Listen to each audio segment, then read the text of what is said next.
there is no shortage of basil cloning content on this channel.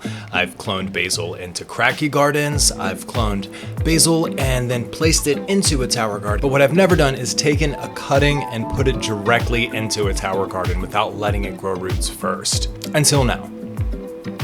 This experiment was to completely remove net pots, to remove rock wool cubes, to completely remove seeds and seedlings altogether and the germination stage, and discover the easiest, most hassle-free way to fill my tower garden fast.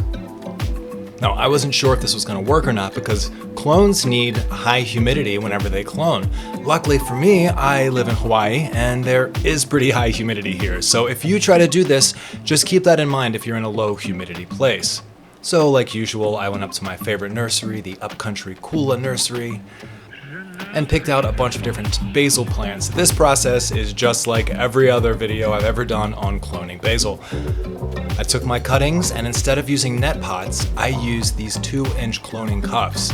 Now I will say they barely fit into the garden and quite a few ended up falling into the garden, definitely with assistance from my 18-month-old, but either way, they were a little precarious, so just keep that in mind. Now the key to success here is to allow enough stem to be in the garden. So make sure when you take your cutting, it's long enough to reach into the garden to get sufficiently wet whenever the garden turns on. And now through the magic of editing, we're gonna fast forward 2 full weeks.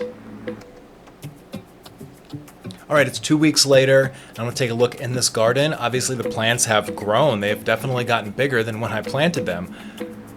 A lot of new leaves have developed, and even this Thai basil plant is in full flower production right now.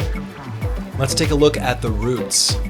Oh, look at that, how beautiful. They cloned so well. They clone just as well, if not better, in the tower garden as they do in my low pressure aeroponic cloner that I use for cloning all the time.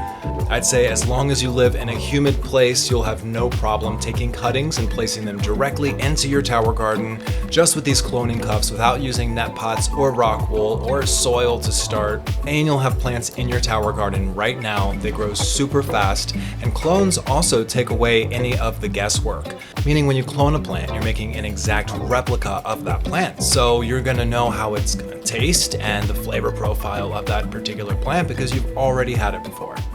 If your tower garden harvests are dull and uninspiring, if you go online and wonder, what am I doing wrong?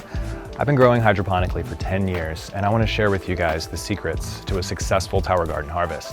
The key is a hydroponic education. I want to teach you guys the tips, the tricks, the methodology, the secrets, the science, and everything that you're going to need to know to become a hydroponic gardener. So here's what I got for you. It's called the Mastering Your Tower Garden course.